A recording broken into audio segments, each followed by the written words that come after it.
The NHS was the envy of the world, the gold standard for healthcare. The NHS represents one of the best institutions that humanity has created. A post-war society, stabler and more equitable than any Britain had ever known.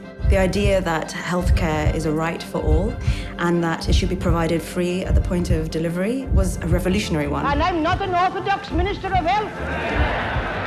But today, it has slipped way down in the world ranking and is in a critical condition. There are deaths in emergency departments, deaths in ambulances, deaths in people's homes waiting for ambulances. I got a phone call from my midwife to apologise that the unit was going to be closed. Suddenly I had my wife's and my unborn baby's lives in my hands. I did feel absolutely terrified. Jeremy Hunt says a jumbo jet load of patients die avoidably every week. The NHS takes off with unsafe staffing levels and a hole in the fuselage and half a wing missing every day. People were leaving nursing in their droves because they're fed up of working in an underfunded, overstretched system. This is the story of how the NHS has reached its tipping point. In 2012, Parliament passed Andrew Langley's Health and Social Care Act, which fundamentally changed the relationship between the state and the NHS in England. Order! Some called it the Abolition Act. At its heart was about privatisation. That really was the end of the National Health Service. Democracy had been subverted, not by the people, but by government. Healthcare in every country in the world is political to one extent or another, because of what it's about. Life and death and pain and suffering. And money. In times of great change, we are once again looking to reshape our relationship with the state. And as ever, the NHS is central to that struggle. You need things in the community that are stable for society to function and feel safe. And they don't feel safe. I don't feel safe.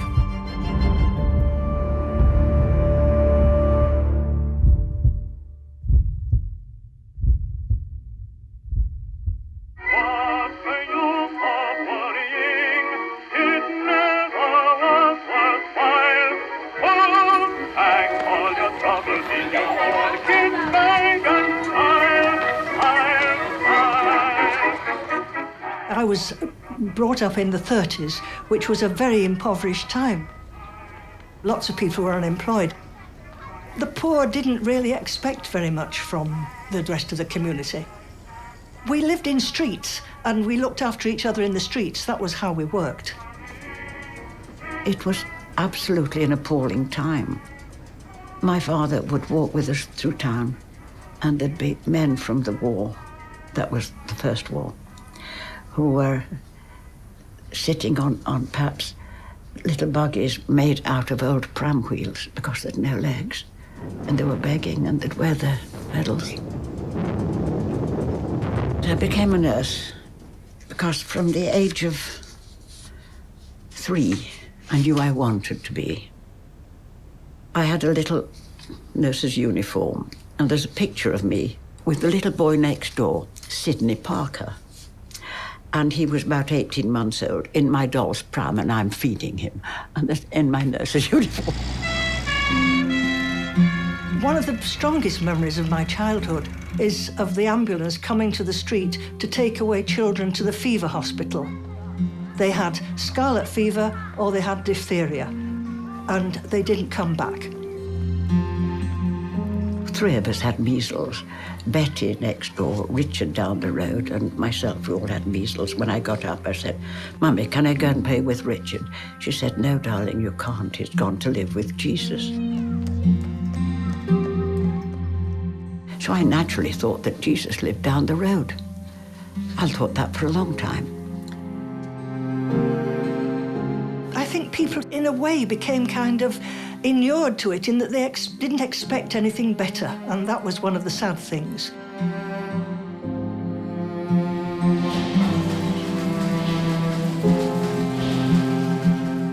My early memories were the mill girls bashing down the cobbles all arm in arm, and there'd be all the kind of fluff in their hair that they would breathe in. My father was a chemist and had a pharmacy in the poorest part of Salford. The mill girls were constantly coming to my father, and he would send them to the fruit merchant to buy lemons, because he thought it was the cure-all. Did they not go to doctors? They couldn't afford to go to doctors. People who couldn't afford it didn't have a doctor. They simply made do. Some of the services were provided for by rich people. The dispensary in Leeds, for example, you had to be poor enough to go to the hospital. I went there to have my tonsils out. If you go back to the 30s, during that period of mass unemployment and poverty and so on, there were clearly a lot of doctors who had strong social consciences and would adjust their charges according to the income and to the state and so on of the patient. But I mean, it was in that sense a grace and favour system.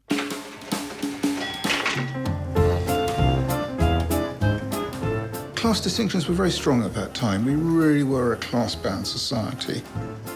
And at the heart of being middle class in the Britain of the 1940s and 50s was the consciousness and the pride in not being working class. The only state support for healthcare came in 1911. An insurance scheme for workers was introduced, but the care it provided was very basic. It served only those that were employed. We were a very lucky family. My father was never unemployed, so he was able to pay the £6 a week that Lloyd George had introduced for working men. It didn't include the wives and children, so we had to have some other sort of accommodation. A man called the doctor's man used to knock on their doors on Friday, they were paid on Friday, and get the pennies that he owed the doctor. Doctors didn't have formal surgeries in those days. They rented rooms. I remember going with my father to the panel doctor. It was dark. You came in straight off the street. There were benches for men in the waiting room. It was a very, very unattractive and unwelcoming place.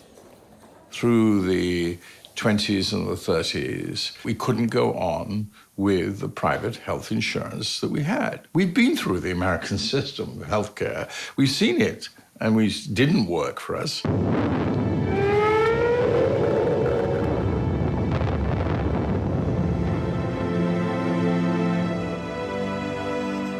I was born in the Blitz. I was very aware of the blackout. In fact, we had to wear Mickey Mouse gas masks. There became, in the wartime coalition, a recognition that after the war, there would have to be a national health service.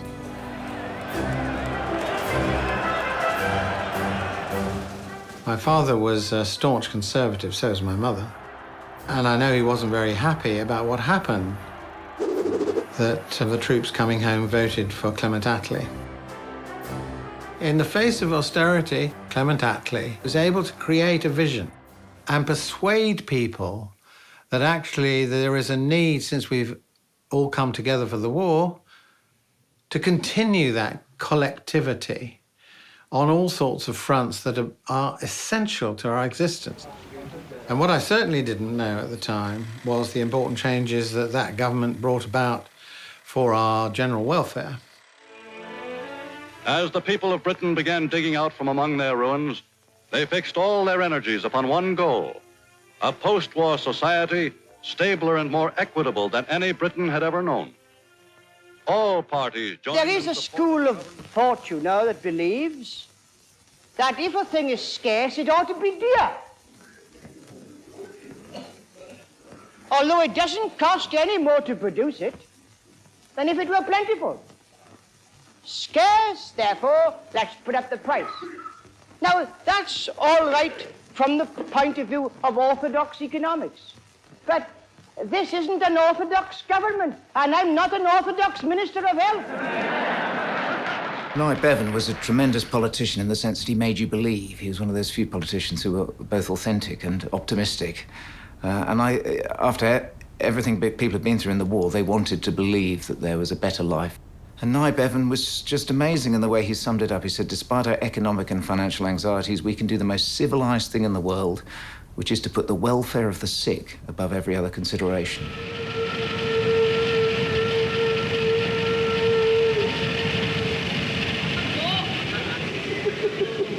The very beginnings of the idea came from a very practical problem.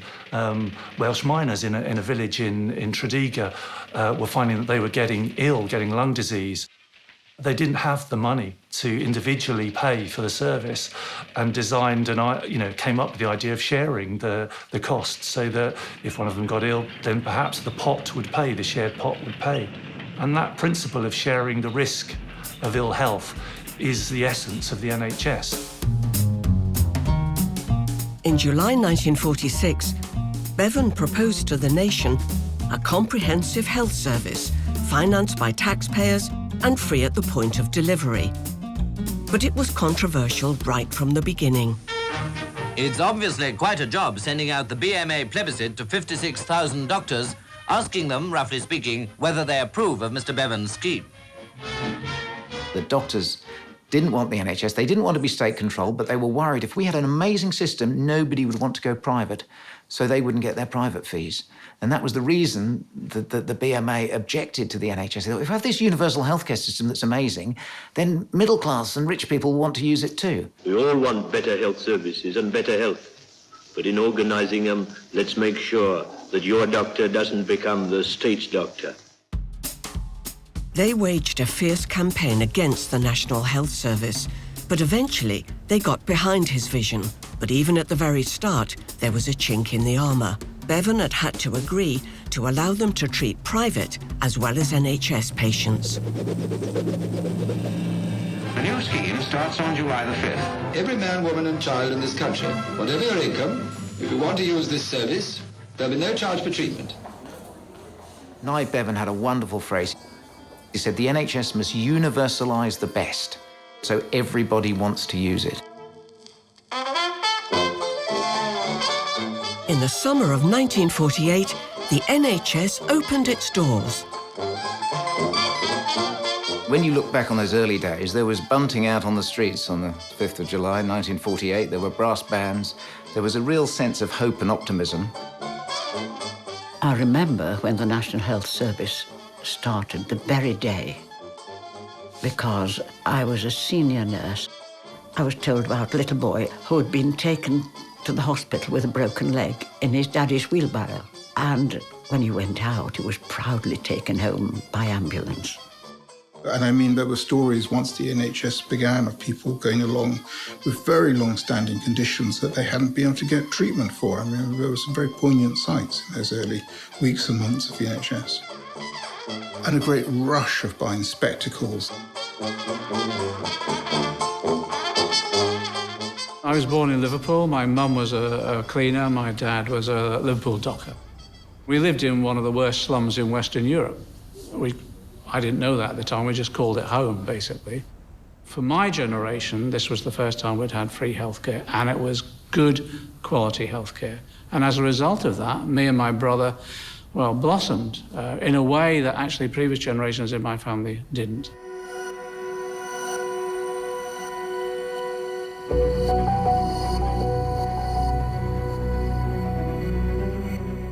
At the same time as Bevan made his pledge to the nation, the Austrian philosopher and economist Friedrich Hayek wrote a book, The Road to Serfdom, which developed ideas that stood in direct opposition to those that led to the NHS. What he claimed was that any attempt by the state or by politics itself to change social outcomes is illegitimate. And that even though it might seem benign, creating the NHS or creating the welfare state or the American New Deal, it would inevitably lead to collective totalitarianism, to Stalinism, to Nazism. So he believed the state had to be rolled back. Hayek gathered together a group of economists in the Swiss Alps, including Milton Friedman, to develop their philosophy and a plan for making it popular. They pushed a set of ideas that laid the foundation for what became known as neoliberalism. These ideas spread to both sides of the Atlantic and were to have a radical impact on society. The group named itself after the place of that first meeting, Mont Pelerin. It really took off in 1947 with the foundation of the Mont Pelerin Society, where some of the richest people in the world, most of them Americans, people like the DuPonts and the Coors family, really exceedingly rich people, they decided to invest very heavily in creating a kind of neoliberal international through this Mont Pelerin Society, setting up think tanks which would refine and promote the ideas, buying up academic departments, winning over journalists and government advisors. And they went at it for 30 years or so, until they became the political common sense.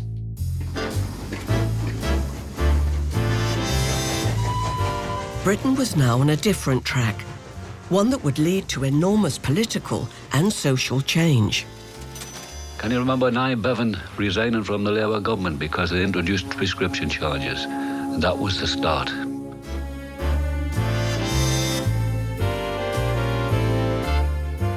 From the mid-50s, change just kind of really gets going.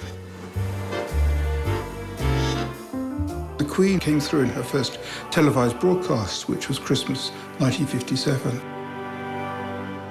That it's possible for some of you to see me today is just another example of the speed at which things are changing all around us.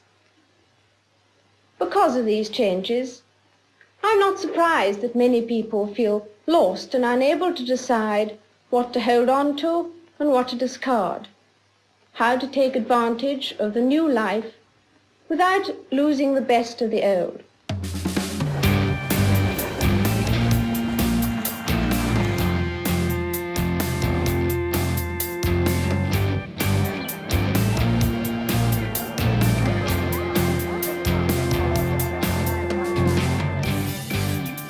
I think materialistic objectives became part of what was wanted by a generation who'd not had that or had grown up without it. You've never had it so good. That was the phrase.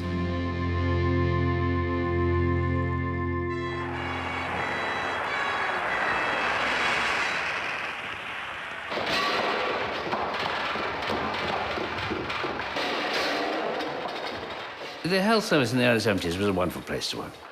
People were inspired to work for it, and so they worked quite long hours for relatively little pay. I worked at a hospital called Whipps Cross Hospital, which is out in north-east London. It's a 1,000-bedded hospital, 1,000 beds, really big. The busiest casualty department in Western Europe. And essentially the point about that was that it ran itself. And its administrative structure was incredibly simple. When I say the hospital ran itself, it almost did. I mean, I can't exactly remember how many, but there must have been about 3 or 4 senior administrators.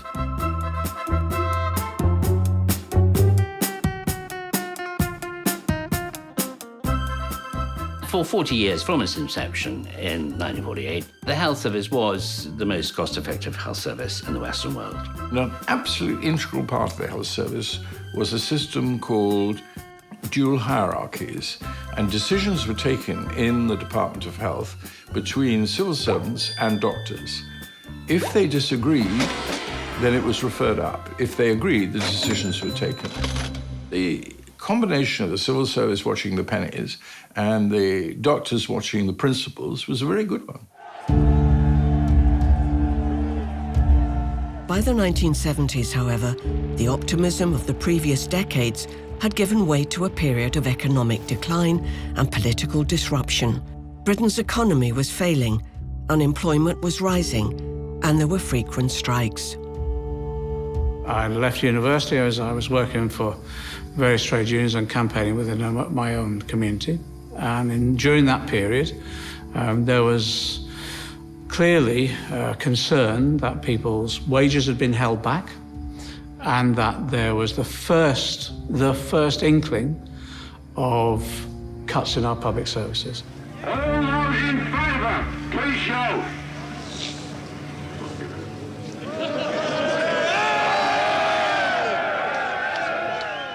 anyone interested in public policy should have is the importance of maintaining a stable and growing economy, because there is no example of a successful liberal democratic society against the background of economic failure. Right there. Coming across the road now. Oh, yes. See ya? Margaret Thatcher promised to move the country in a radically new direction. A part of her, the brand was this notion of radicalism. Is that you were going to turn things upside down, you were going to do things differently. When Mrs. Thatcher became leader of the party, she's alleged to have come into a meeting of the shadow cabinet with a copy of Friedrich Hayek's book, The Constitution of Liberty, slammed it down on the desk and said, "This is what we believe." Isn't it a philosophy based essentially on selfishness? That is to say, the only spur, it seems, is gain. So far as commercial activities or economic activities are concerned, we will benefit our fellow men most if we are guided solely by the striving for gain. We are then completely free how to use what we have earned. On the campaign trail, there have been two very distinct Margaret Thatchers. One of them is our Maggie, the housewife's friend. The other is the crusading Iron Maiden, promising a radical brand of free enterprise politics. I often think when you're going for consensus, so often it means that those who believe, as I believe, tend to give in to the left wing, and you steadily move further and further left. This word, you must use it, consensus, has reared its head. You must have a consensus. It's a word, again, you used not to use when I first came in politics. We had convictions. And we tried to persuade people that our convictions were the right ones. And it's no good having convictions unless you have the will to translate those convictions into action. I've often wondered whether the unions would have behaved any differently if they'd known the consequences that were going to flow from everything that the winter discontent did to lead to a Tory government being elected a few months later. A wave that we've now become really quite well accustomed to throughout this campaign. And I can remember the expression, saying the party's over.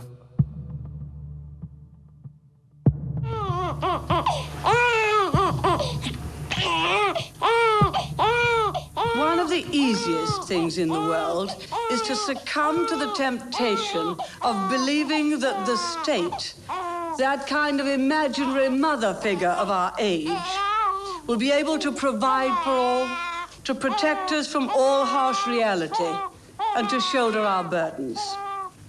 But the mother figure can so easily end up not succoring, but suffocating.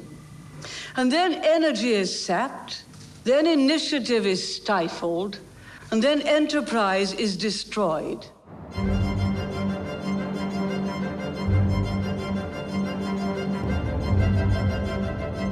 After 3 decades, Hayek's ideas had finally become mainstream, and they guided Thatcher as she set out to roll back the state and privatize large parts of the public sector. Oh, God, you're here. This'll interest you. British gas shares. They come out in November. If you see Sid, tell him. Having embarked on the privatization of British gas, telecoms and parts of British rail, the next stop was the NHS. Margaret Thatcher was looking in the early 80s at the idea of privatising the NHS, or large chunks of it, and there was what one of the senior people in her cabinet described as a cabinet riot, which rejected the idea. But it kept creeping in. The National Health Service is safe with us. I will go further. The National Health Service is safe only with us, because only this government will see that it is prudently managed and financed. If Thatcher couldn't sell the NHS to the market, she would bring the market into the NHS.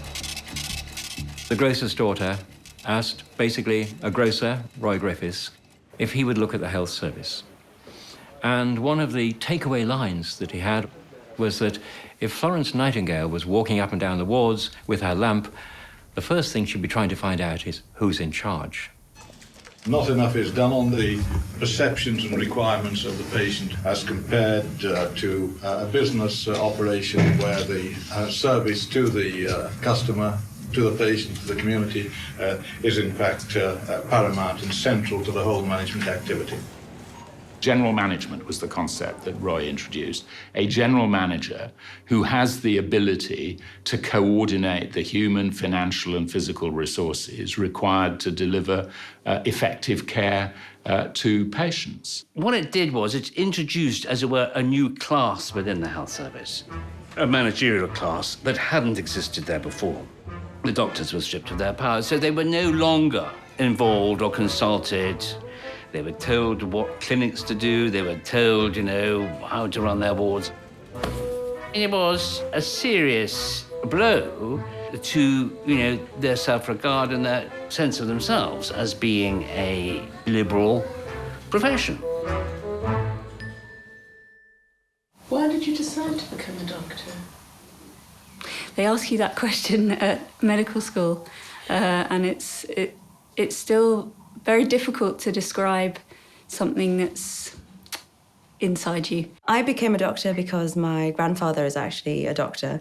He worked in India, where the system is such that patients have to pay for their care.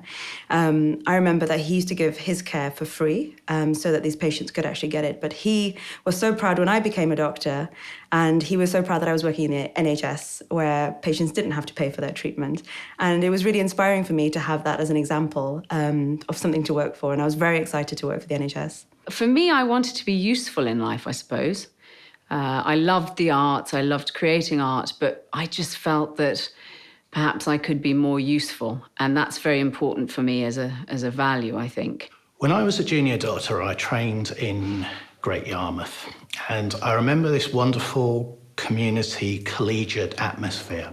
The porters used to have a band, and we'd go and watch the porters' band rehearse. I now find myself standing on picket lines with porters who are fighting for a minimum wage. Worst hit in East Anglia was Essex, where 3 feet of snow brought with it the coldest temperatures this century. Despite the service now being run by an army of new managers, the winter of 1987 saw one of the worst crises in NHS history. Funding had been constrained, and hospitals were forced to close beds and lay off staff, including midwives. The NHS is seen as being in crisis right now, but it has had crises before. And I happened to have gone into labour on the evening when there was a shortage of midwives. And my very healthy baby in pregnancy, there was no one to deliver her. And so 24, 48 hours later, I still wasn't delivered. And so she was starved of oxygen. So there I was as a young mother in the arms of the NHS, but very short of staff, and no one to really explain to me what was happening to either me or my child. And yeah, it was a very, very difficult situation. And years later, it turned out that she was starved of oxygen to the extent that she's now 30 years old, but her mental age is about 5 or 6. The NHS was in crisis at that time. There were endless scandals, problems. Babies weren't getting the treatment they needed. Endless demands for more money. It was seen by that government as a potential bottomless pit. And then completely out of the blue, Margaret Thatcher appeared on Panorama. To everyone's surprise, she announced not that there was going to be a review, but a review was in progress.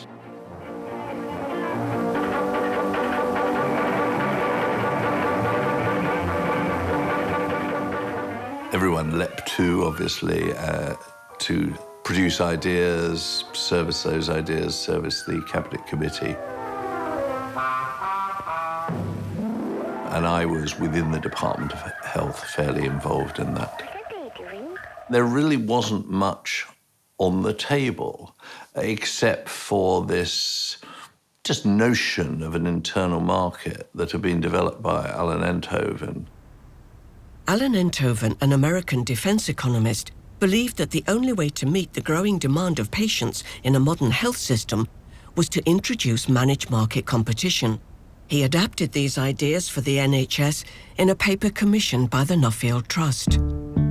The idea arose that essentially what was needed for the professions, and that's doctors and teachers and policemen and so on, was that they needed a good crack of competition. There was a sense that money should follow the patient, so that centres that were successful were rewarded and other centres that failed went to the wall. It was immensely controversial, hugely controversial.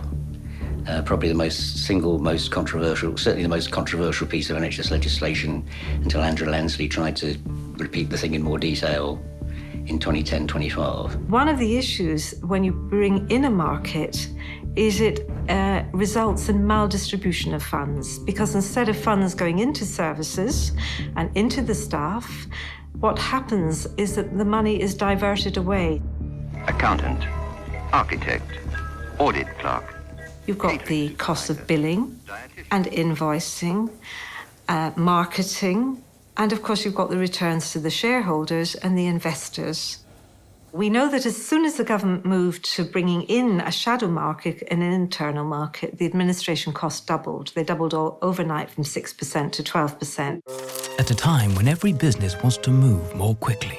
Throughout the 80s, the UK economy looked to accelerate its sluggish growth. It led to the rise of the management consultant. So things wouldn't only speed up, but could actually jump ahead.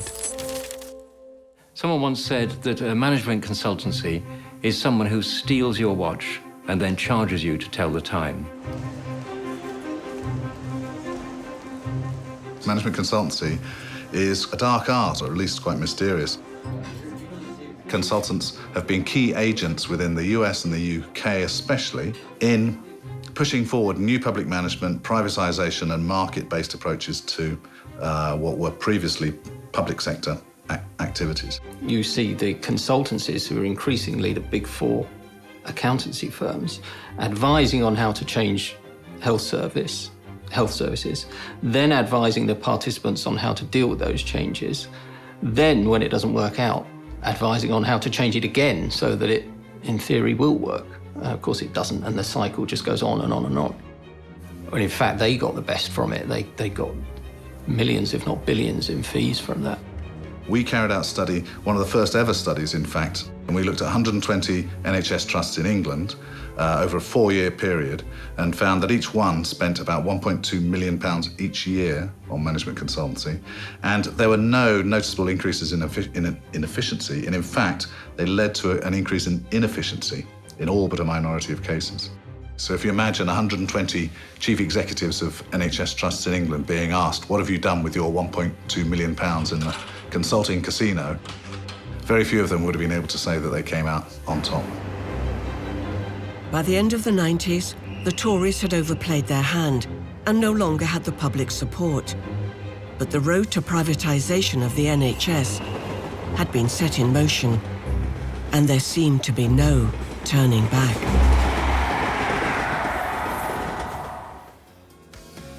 Shine, shine, it's my time. Shine, yeah, you be mine. Shine, shine, it's my time. Shine, yeah, you be mine. One of the things that I think has changed in politics is that after, if you like, sometimes a rather crude type of collectivism of the first part of this century, and then the reaction against that in the name of free markets, we've now got a situation where people are trying to reach for a new relationship between individual and society, between citizen and state, and trying to balance how you achieve a genuine modern enterprising economy with social cohesion, with one nation politics. In the 90s, they were very shiny, if that's a way to describe it. It was a very kind of a positive time to grow up in. And certainly I feel quite an apolitical time too. No one talked about politics or, you know, what the government were doing or what, issues of the day were. You just kind of getting on, having a nice time. I was never really political at all. I've always been the kind of person that has just put my head down and got on with the work that I had to do.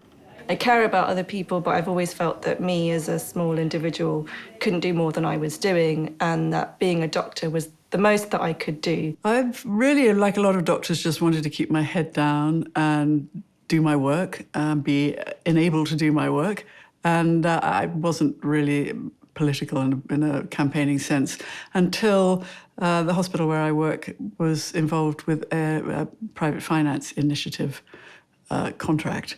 And I was representing the doctors around that. And I could see from the beginning that this was a bit of smoke and mirrors accounting that didn't look like a very good idea.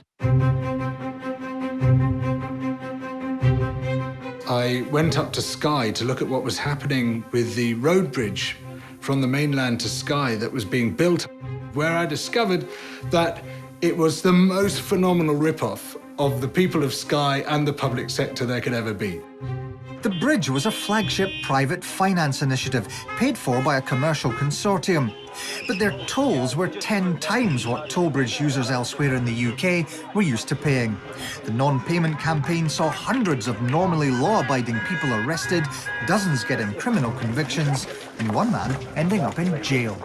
While Labour was in opposition before 1997, they had pledged to bring the private finance initiative to an end because they saw that it was crazy, it was nonsensical. When we came to power in 1997, the NHS was probably the biggest political issue. There were very long waiting lists.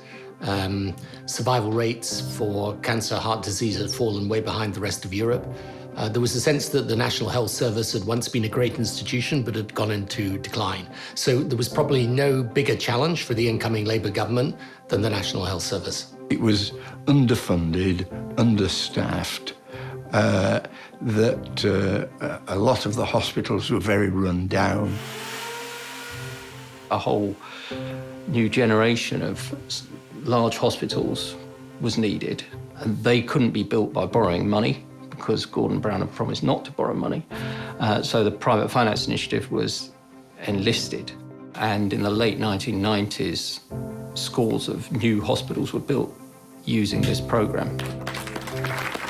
The purpose of PFI, as I see it, is to bind these contractors into value for money so that they and not the public bear the cost of flaws, failures, overruns and delays. I would freely confess to being part of the conventional groupthink that thought this is a great idea, we can have the hospitals we need, and feeling slightly irritated by the critics because they were just making trouble. The problem with PFI, the Private Finance Initiative, is that although you get the facilities today because they're paid for by the private sector investors, the government doesn't actually have to pay for those until the future. So it's like getting a new hospital today, but the cost of that new facility is really being borne by future generations.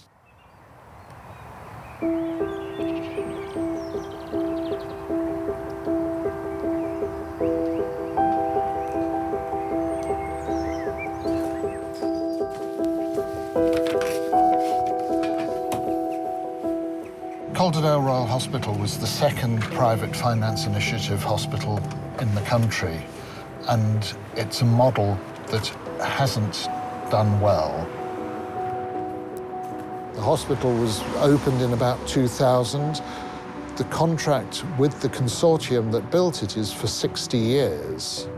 And come what may, the Public Health Service has to pay the rent and maintenance and all the services on that building. And it doesn't seem to be a contract that they can get out of.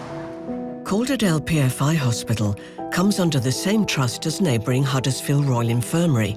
With the trust being forced to make deep cuts, the publicly owned Royal Infirmary is taking the hit and facing closure. Save Huddersfield Royal Infirmary, signed a petition. Save HRI, signed a petition, love. Huddersfield cannot afford it. I can't afford it, you can't afford it, we can't afford it.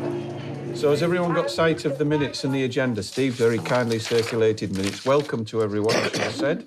If we take minutes and matters arising, their proposal is to shut the accident and emergency and to reduce the hospital from fully serviced hospital just to a 64-bed facility, which, to cover a population of 750,000 between Calderdale and Huddersfield, will mean that people won't get the treatment. People will actually die either in transit or even when they get to hospital because they won't be able to be accommodated. Anybody else like to sign? 30 seconds of your time. What they're wanting to do is centralise hospital services in the major cities, so we're all going to have to travel. Don't know if you heard about the guy that died in the back of an ambulance last night.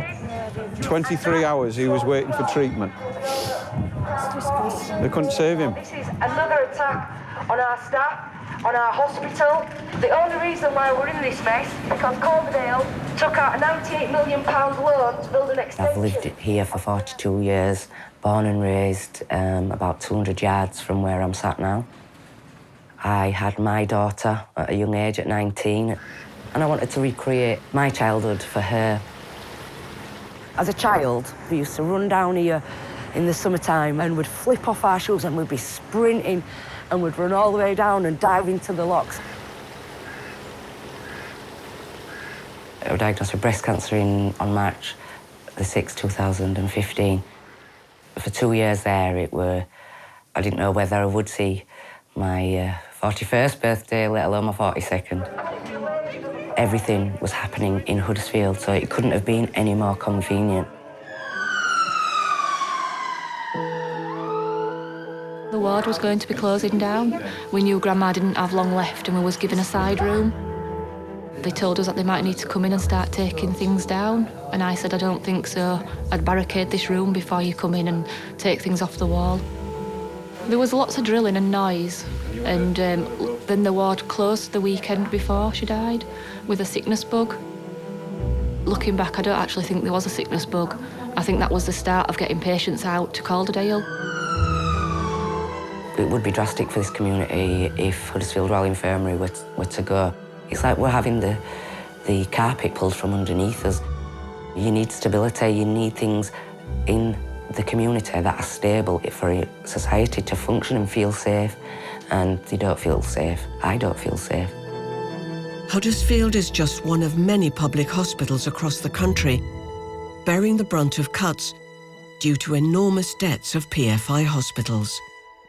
We will be getting, within the health service, about £11 billion worth of infrastructure, for which we will be paying £80 billion over the life of those contracts. Looking back, you realise that at the time there was this advancing wave of neoliberal thought, that markets were the way of doing things, that the private sector was better than the public sector. Possibly as a government, we were over-optimistic about the benefits of PFI. But I think it's important today not to then downplay what it actually achieved.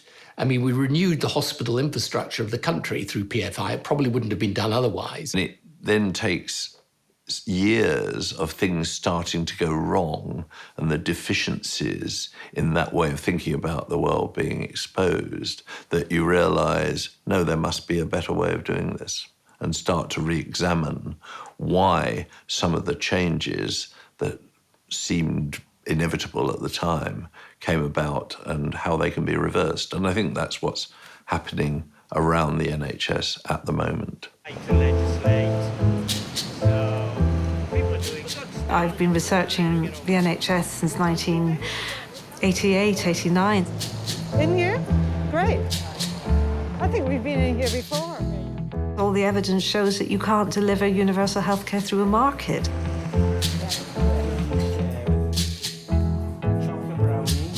you want a pudding? Would you like a pudding? Markets result in risk selection and actually rendering the people who don't get care, the poor, the old, people with disabilities, invisible. I'd previously been sensitised to the issue with my surgery that I was a patient at in Camden, which was taken over by United Health about 10 years ago. And that surgery no longer exists now. So I was shocked at that occurrence, because there'd been nothing about it on the news or anything that I'd seen. We promised in the 1997 general election to abolish the internal market, and as far as I was concerned, one of my jobs as the health secretary and a Democrat was to implement all the things that we'd promised to do. But then, for reasons I don't really understand, the Prime Minister and others started pushing, and Alan Milburn giving way to the idea of franchising stuff out to the private sector. We wanted to reduce waiting lists. We found in the end that if we introduced new providers in the health care system, people still got the healthcare and their operations free at the point of use. But we introduced providers who were prepared to do it faster. If Virgin have a different idea about how to provide care, provided they deliver what they're contracted to deliver in terms of outcomes, that's what matters. People talk about, well, it's all about improving outcomes. Everybody wants to improve outcomes. If Virgin can give you a good outcome for your operation, end of story. But what about this person? No, it's, we're all in this together. Everybody, that's the whole idea of the NHS, that everybody is covered. Nobody believes that they will wake up one morning and not be able to get the care that they need, even though they find that services are already disappearing. NHS nurses, NHS buildings, but for the first time in Britain, a district general hospital with private enterprise at its very heart. Hinchingbrook in Cambridgeshire faced closure, but from February the stock market listed company Circle will run the hospital. The essence of how you run a private hospital is you get quite a lot of consultants, and the proposition is that they bring in business. It did kind of forget the fact that it's an NHS hospital and it's got an accident emergency department and it trains people and it's got a whole load of other junior staff. There's no two ways about it. This is a bad day for the government as far as the health service is concerned. First of all came the news that Circle was pulling out of Hinchingbrook, which plays right into the hands of those who'd warned that the private sector should not be involved in the NHS. I was asked to come and be the chairman of a hospital in a fair amount of distress, really, for want of a better word. On the first day I walked in the door, I stood there and I thought, well, the car parks work. Well, I know where the front door is, it's pretty obvious.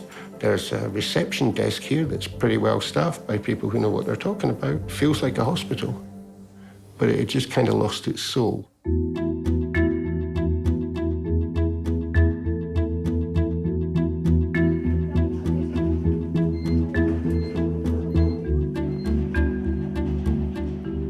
The hospitals in Holland are public-based with two exceptions, and those exceptions went bankrupt today. Yeah.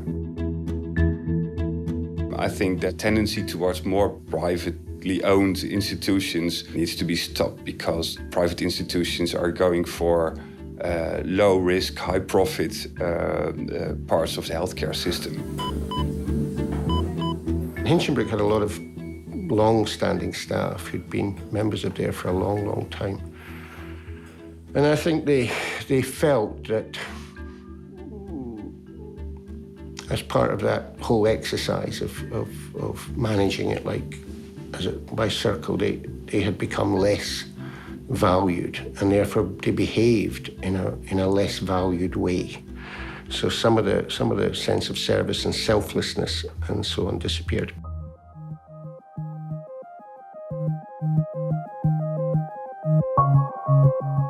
The collapse of Lehman Brothers set off a wave of panic on Wall Street. Financial giants Merrill Lynch and Lehman Brothers buckled under the real estate and credit crisis. Many have seen nothing like it in their lives. None have seen anything like it in their careers.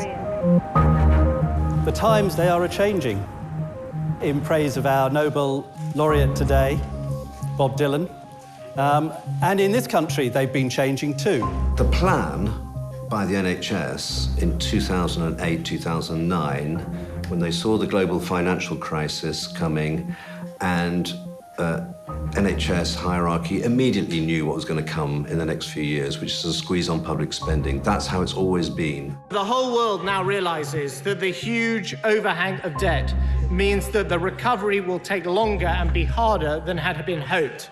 When that plan was formulated, I certainly don't think that NHS management and ministers thought it's going to go on for 10 years. In the face of recession and austerity, in 2011, Health Secretary Andrew Lansley introduced the hugely controversial Health and Social Care Bill, a piece of legislation that was seen by many as taking the NHS onto the final stretch to privatisation. What Thatcher had started was now getting closer to completion. It's one of the endearing characteristics of the British that they think that it's necessary to produce 3 acts of Parliament over a period of 12 years, all doing precisely the same thing, which was Ken Clarke's Act of 1990. Alan Milburn's reforms of 2000 and Lansley in 2012. Lansley went a step further and introduced a fundamental change to the NHS. He took away the Secretary of State's ultimate responsibility to provide a national health service for all. I've said before that I call this bill the abdication of the Secretary of State bill. He wishes to take the NHS out of politics. He was a very single-minded, determined man who formulated a really detailed blueprint. It was his own blueprint. It wasn't policy wonks, think tanks. It was his. How are you? Nice to see you. Hi there. Hi there. Good to meet you. Nice to meet you. Hi, Joe. Good to see you. The coalition government coming in 2010, it were planning enormous changes to the NHS. For 7 years, Lansley was Shadow Health Secretary, cooking up these plans. But the one thing they didn't want to do was have a public debate about them. Both our parties have given their full backing to our coalition agreement, a Liberal Democrat Conservative government that we have negotiated. There had to be a marriage between the Conservatives' manifesto and the Liberal Democrat one. Now, that was undertaken in number 10 Downing Street over 12 days in one hell of a rush, with most ministers not consulted. They stuck these two manifestos together in a shotgun marriage. And when these two were put together, what came out was something that everybody who knew anything about it regarded as completely unworkable and crazy. Behind the scenes, David Cameron's been frustrated by the Health Secretary, Andrew Lansley, who's steeped in NHS jargon and has been reluctant to redraft a plan he thinks will work. Andrew Lansley worries that Nick Clegg is trying to distance himself from reforms he used to champion. How much of those reforms the government keeps pushing on with, we find out in 2 months' time. Well, the Lib Dems were in a very strange position because, of course, they were in coalition government, so it was their white paper too. We were, as a party, opposed to the whole idea of the bill, which at its heart was about privatisation. What we saw under the Cameron coalition government was a piece of legislation, the 2012 Health and Social Care Act, which, as a matter of ideology, insisted that NHS services should be subject to competitive tender and so to the provision of the service by private companies. There was this huge political row about it all. The word upset's not right. I don't get upset. I wasn't upset. I was completely opposed to it. You haven't got time to be upset if you're a politician. You've got to take a position and stand and then deal with that. We are making a statutory obligation in this bill to deliver a more equal outcome in the NHS, which they failed to deliver in 13 years. Isn't it time to do what they said they would do at the start? Listen to doctors and nurses and drop this bill. He's taking a totally opportunistic position in opposition to this bill. There's no good, by the way, the Deputy Prime Minister's smirking. I mean, I don't know whether he supports the bill or opposes it. Which day of the week? You support it? Oh, you support it? There was a very big debate about the Health and Social Care Act. And so bad was it that Cameron called a halt and they had a pause. I can therefore tell the House that we propose to take the opportunity of a natural break in the passage of the bill to pause, to listen and to engage with all those who want the NHS to succeed. I'm a doctor of 30 years, Mr. Lansley. Explain to me how this is going to make patients better, because nobody understands your bill. It's got 1,000 amendments because it was so poorly drafted. I worked closely with Shirley Williams when she was conducting a valiant rearguard action in the Lords. We put together a team, some of our best members of Parliament, and that team then worked through the details of an extremely complex, very long bill, so that they could put down hundreds of amendments, which would therefore gradually change the nature of the bill. There were 2,000 amendments, but actually an awful lot of those were just technical, changing names and things that they went through. The substantive amendments were probably 4 or 5. While the government was committed to listening to public concerns, behind the scenes, it was a different story. In the back streets of Westminster, lobbyists and the Independent Healthcare Providers Network, representing healthcare companies like Virgin, Circle and United Health, were talking to Lansley's team and Number 10 to try and make sure that the plans for privatisation contained in the bill stayed on track. I looked at some of the think tanks. These are organisations in the UK and they surround Westminster. And they call themselves think tanks, but often what they are is business lobby groups. Lobbyists have become embedded in policy making over a series of decades. And it is extremely problematic. One of the oldest of these is the Institute of Economic Affairs, which was set up in the 1950s by a member of the Mont Pelerin Society and has been a central part of this neoliberal free market movement ever since. Both the institutions and their staff are really well connected in government circles. So if you take Reform, which is another of these free market think tanks pushing NHS privatisation, its deputy director, Nick Seddon, was an ex-private healthcare lobbyist who then lobbies for NHS privatisation at Reform and then sails into a job in Number 10 where he sets about writing NHS policy. Much of the political change happens at arm's length from the public, and so when the impact of that change is realised, it can often be quite a long way down the line when things have reached an advanced stage, policy ideas have been adopted into law, and it's kind of too late. How many times do you think the word competition appears in your health and social care bill, the version I have? I know there have been 17 versions since, but this one. How many times do you think the word competition appears? 86. How many times do you think the word cooperation appears? Oh, it appears. 0. Lord Acton once says, all power corrupts. Absolute power corrupts absolutely. But actually, years of impotence can corrupt as well.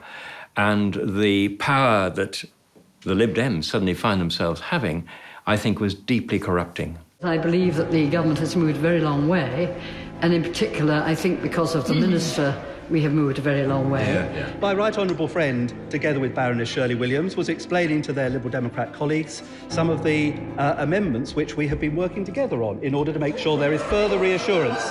That is literally true. I did everything I absolutely could within the party to get them to abandon their support for it. And I believe that that combination of changes will actually enable us to bring about an improved NHS. Now, I may prove wrong. I freely accept I may prove wrong. One of the most extraordinary stories is the ultimate support of the Lib Dems for the Health and Social Care Act. They were essential to it getting through. Once the leader of the party, the Deputy Prime Minister's, signed up to something, it takes a huge amount of energy and courage to oppose that. Order! Order! I supported the ultimate bill because of the big changes, but the changes were such as to actually change the nature of the bill. One of the things that became very clear was that access to private health continued to be small, limited, and very much under control. On the day she sent out a letter co-signed with Nick Clegg saying, "We've got this bill as good as it can be," I resigned. The ayes to the right, 328. The noes to the left, 246. So the ayes have it, the ayes have it.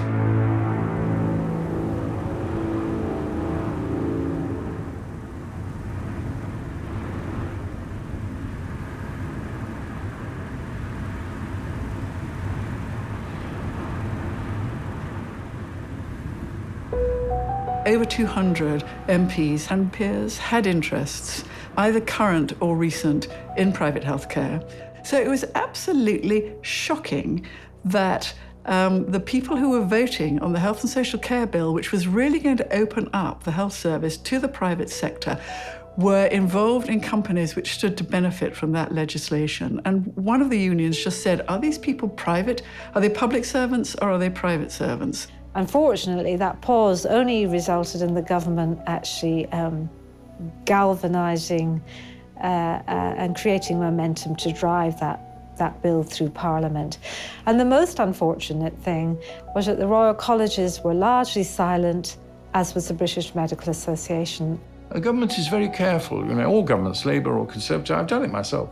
You woo them, knighthood here, Damon there, keep them on track and give them some money, more money for their research, and you all the time are actually undermining their independence. Democracy had been subverted, not by the people, but by government. There's a phrase I've got which is, it's the power of the people versus the people in power.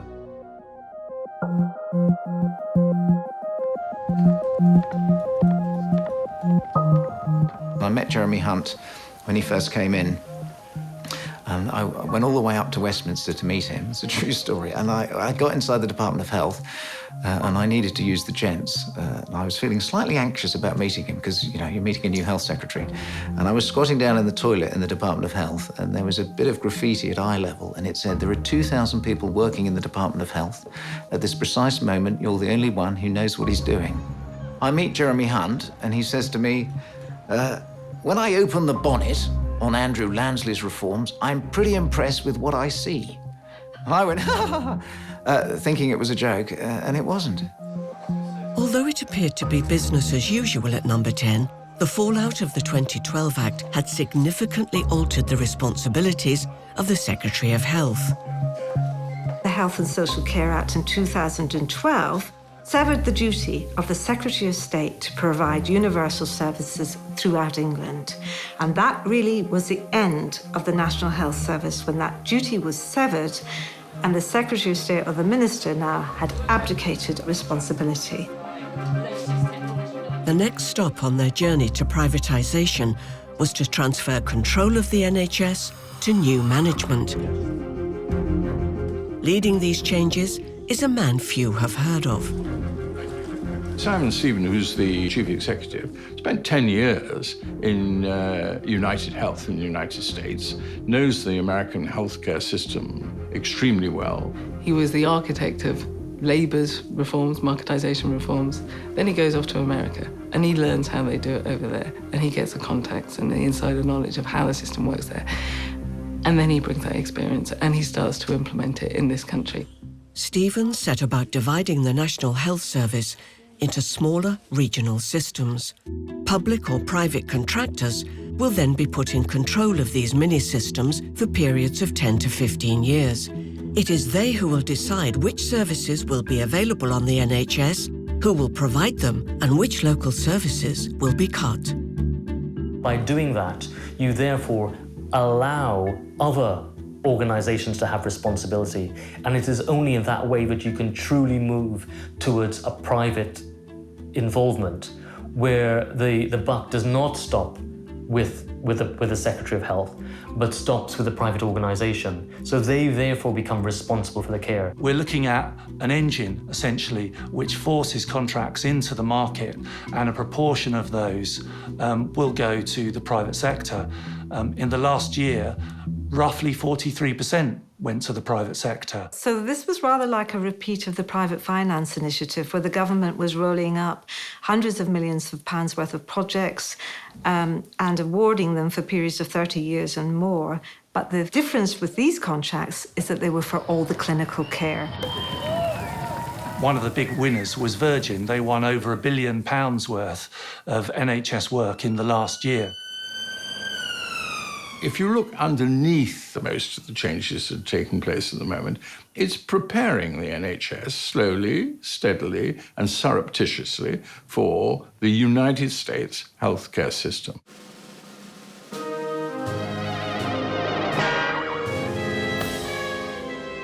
Improved well-being at home can reduce hospital visits, but if something does go wrong, we have the technology, like virtual doctor visits. What happened to you?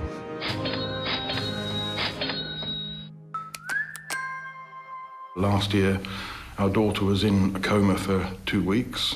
It did occur to me about a week in, watching her with her tubes and her 11 drips, that by this time, in America, I'd be thinking of remortgaging the house. So that's what the NHS means to me. In America, 61 million people, 1 in 5 go without health care. They have no insurance for coverage. 2/3 of all medical bankruptcies are thought to be due to health care bills.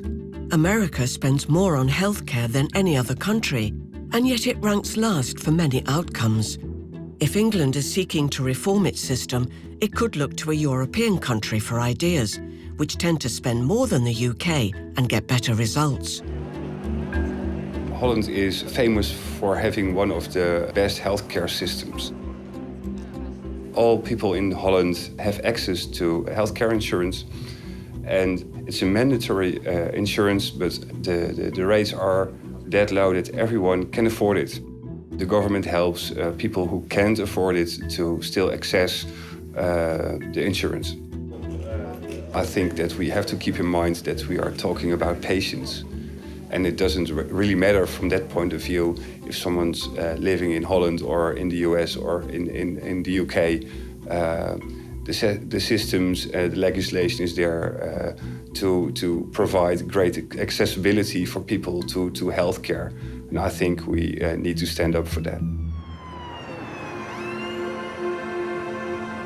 The NHS works best when all its different parts, from A&E to community health, work together.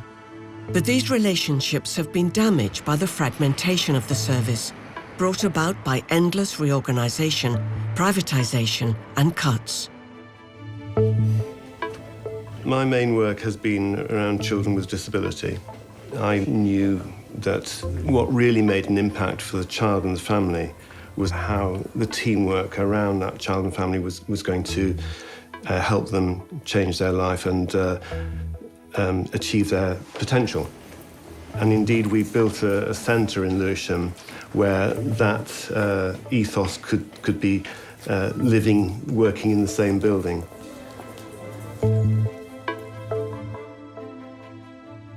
I've struggled with depression for a very long time, since I was a teenager.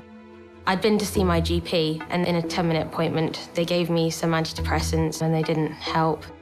I ended up getting to the point where I was suicidal. So I ended up admitting myself to A&E. If children in mental health distress, for example, self-harming, were in the A&E, there'd be a rapid call-out abilities for a mental health professional to see them from the same community, from the same area, and then organise the next urgent contact once they've left hospital, so there's immediate continuity. The average person doesn't understand the consequences of the Health and Social Care Act 2012 because it's very abstract. What does it mean when you say you've removed the duty to provide? But the way it's being expressed is through the major cuts and closures and reductions in care. What was significant about the Lansley Act is the downgrading of hospitals, closing units that were close to the community. In 2012, without any consultation with staff, plans were made to close several units at Lewisham Hospital, including the accident and emergency. If the hospital closed down and the child was going to a different A&E, out of area, different social services, different mental health services, you've utterly destroyed that partnership working that took so long to build up. They were trying to see whether they could let me go because there wasn't the space. still to keep me. They were asking whether they thought I would be able to be treated at home or whether I should go to hospital. And by this point, I knew I wasn't safe to leave. So I asked to stay. After 3 days being there, at about 1 in the morning, an ambulance came to take me away. I felt very, very isolated and alone, and I ended up arriving at a psychiatric hospital in Harrow at about 3 in the morning.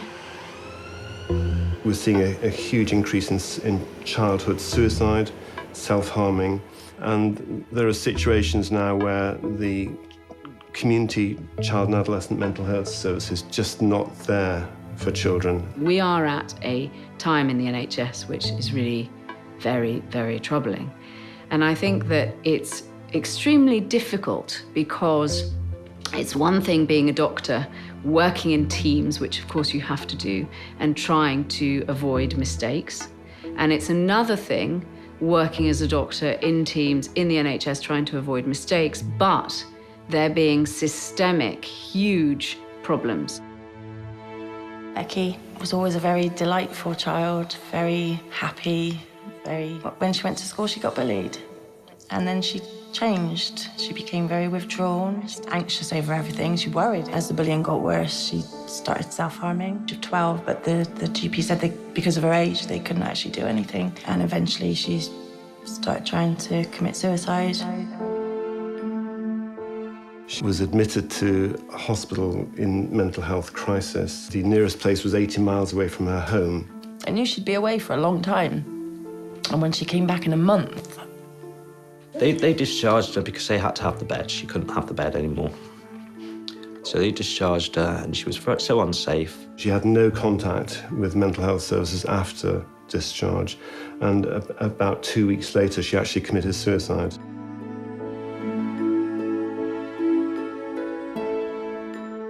And the inquest said there was a lot of failings. She didn't get the help that she wanted. It was as if they were doing it from a script and it had to go that way, and that was it. So you felt dismissed? Yeah, very dismissed. The coroner's inquest found that the cause of death was accidental death due to neglect, which was caused by the lack of NHS services for community mental health service. And for me, that's just one example that sums it all up. It's absolutely devastating to see it going the way it is, to witness patients suffering, dying, because of changes that could be made very easily if the government decided to make them.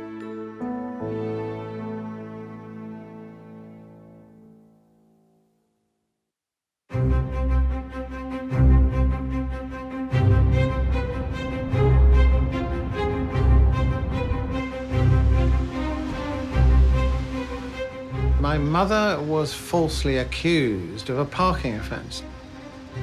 She wasn't going to have it, and she decided to defend herself, unheard of. So she goes to court, and she won. And she did it on the basis that the police officer, constable, had overlooked something rather important, that there was somebody in the car. And the person in the car was my father. He was disabled from the First World War. And my mother was acquitted. From that moment onwards, she said, well, if they will do that to me over parking, what are they doing for the rest of the population over all sorts of things? And from that moment onwards, she kind of influenced an approach to authority, which was, you just got to ask questions. Don't take it. If it's not true, don't take it. While our hospitals are working hard Monday to Friday to get patients better, sometimes it can feel as though Saturdays and Sundays are more about just somehow getting through to Monday. By sticking to the plan, we can and will achieve this together. A 7-day NHS safe in our hands for every generation to come. Thank you.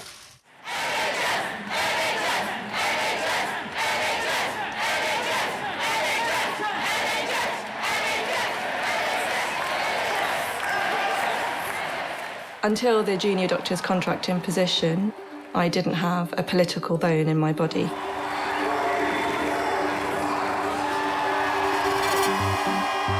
the junior doctor's contract was based on the premise of this truly seven-day NHS that David Cameron talked about in his election manifesto.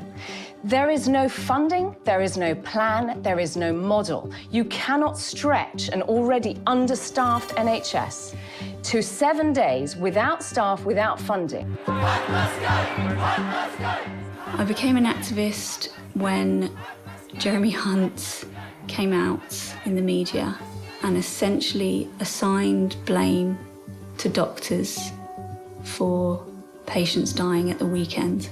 I couldn't believe it.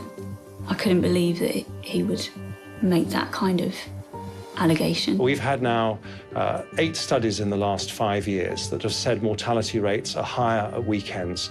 Do we just say, well, we're going to forget about those vulnerable patients, we're not going to make the changes necessary to have a 7-day NHS? Jeremy Hunt says, you know, a jumbo jet load of patients die avoidably every week. Well, yes, because you haven't safely staffed the NHS. He keeps comparing the NHS to the airline industry. Well, it's like the airline industry in the sense that, you know, you're sitting on a plane, you're a pilot down, you've got half the crew missing, you've got a hole in the fuselage, you've got half the wing missing, and yet you still have to take off. The staffing levels in most hospitals, an airline would say, we can't take off, it's not safe to take off. The NHS takes off with unsafe staffing levels and a hole in the fuselage and half a wing missing every day. People were leaving nursing in their droves because they're fed up of working in an underfunded, overstretched system and not being properly valued for the work that they do. A hospital is a place where you look after the staff, because if you look after the staff, the patients will get looked after. I think at the moment, the NHS, and it is of recent years, has become a very difficult place to work in. It's become a place where, as doctors and nurses, we're expected to be mere cogs in an enormous wheel. We're expected to treat consumers rather than patients who don't go to hospitals anymore, they go to treatment units. Every trust, every worker, every output is measured and under surveillance with targets. If you don't meet the targets, you fail. This puts the health workers in a terrible position, and it leads to burnout, people leaving their jobs, people not coping, and a high degree of mental illness in the workforce. We're killing the very people that we asked to care for us. And I think that was at the heart of the junior doctors' dispute, is that the mental distress caused by the working conditions in the NHS make them impossible to work in. No one wants to have a contract forced upon them, and actually 58% of doctors voted against it. Never in a million years would you get junior doctors taking the hardest decision of their life and leaving the hospital. That was incredibly difficult.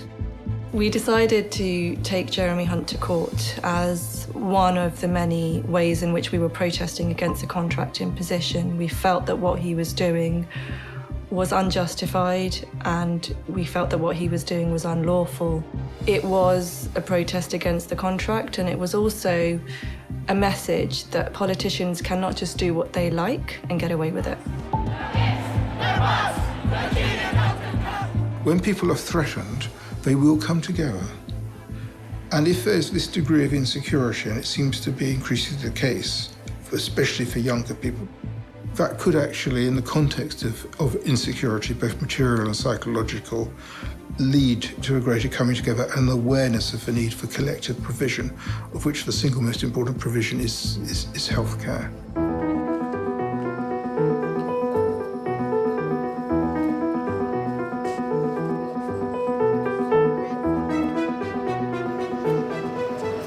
We're standing outside the Royal Courts of Justice in London this morning. We're about to go in for the hearing into our judicial review case that we're bringing against NHS England and the Secretary of State. Here's me, a happily retired apparatchik, taking the government to court about the 2012 Health and Care Act. I'd never have thought I'd be doing this. It was never on my bucket list. But I'm determined they won't get away with it. Instead of people now being able to go through their community health councils and having a right to go to the Secretary of State automatically, that right has been really removed and weakened so that people have to go to the courts, and this is a shocking state of affairs when you have to go through to the courts to remedy the fact that your right to health and your entitlements have been so eroded.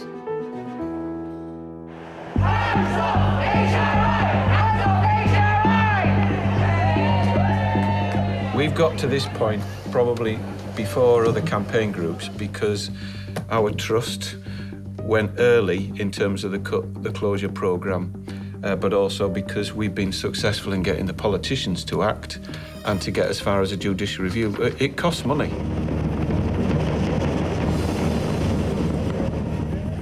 We get lots of support from local people. That's the difference between this campaign and anything I've seen in Huddersfield before. Yeah. The number of people in all areas and all communities across the town.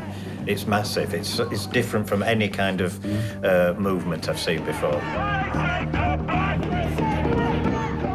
They're all just like us normal people that care and want to fight for an institution that were given to us a long, long time ago. All the campaign groups are looking at us and saying, you've got to defeat this because we're coming up behind you. I hadn't gone around fighting for the NHS, but it really began with the citizenry of Lewisham. The people of Lewisham did what my mother did, to Jeremy Hunt. What are you doing, shutting this hospital? Or at least downgrading it to such an extent that it was really a shell of its former self. And it wasn't going to provide the A&E, it wasn't going to provide maternity, all the things that matter to the community.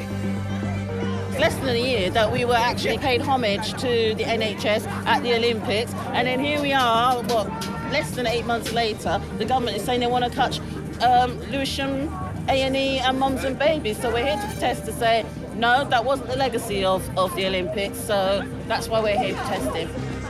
Can we take health out of politics? My answer to that question is a resounding no.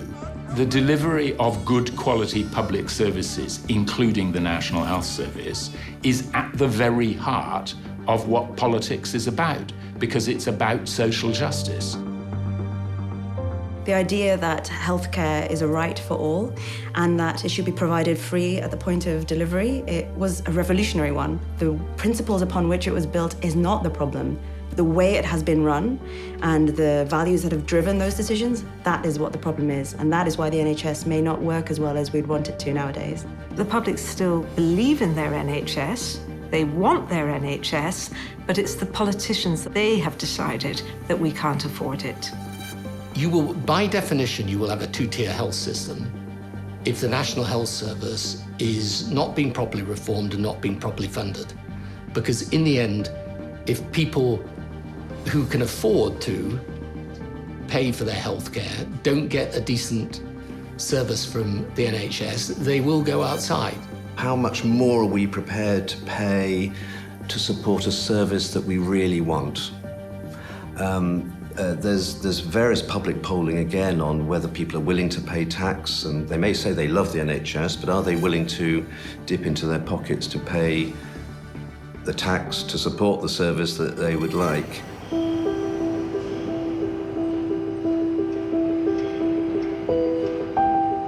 It was my sister who finally said, when she saw this rather swollen left arm, she said, "You go to the doctor immediately." And she just took one look at me and she freaked out. She said, "You've got a metastasized cancer." She immediately booked me into UCH.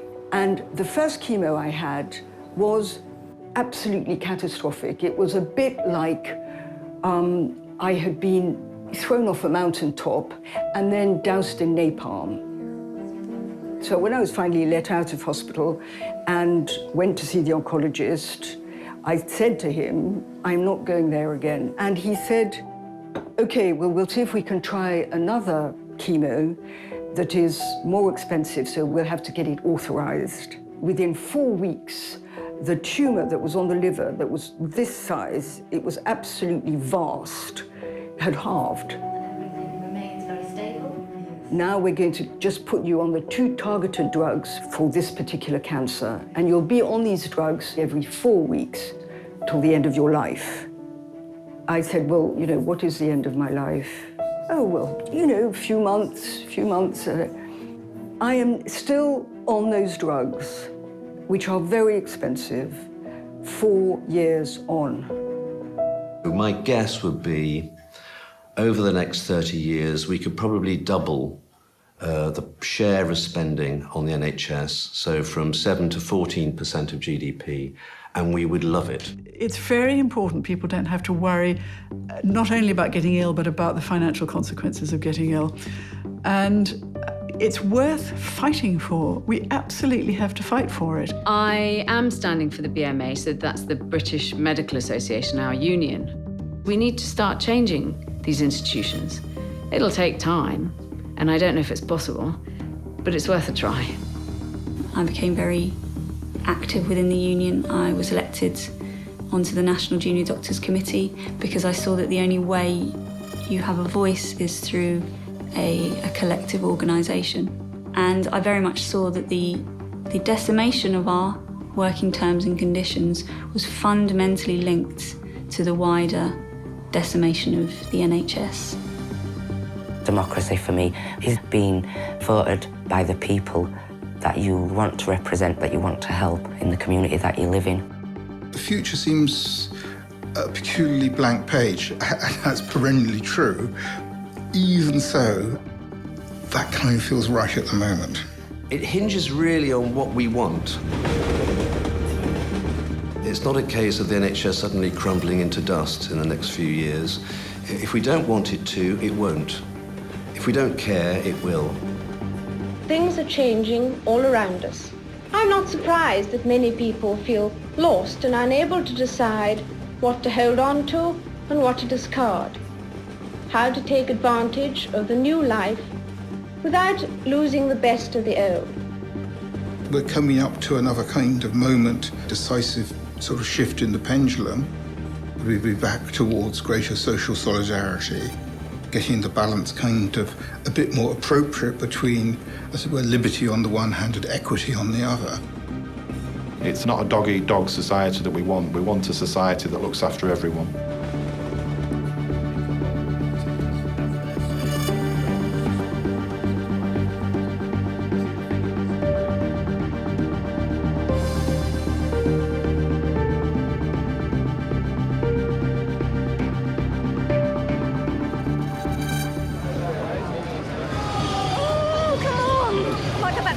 Inviting me fingernails again. We've won!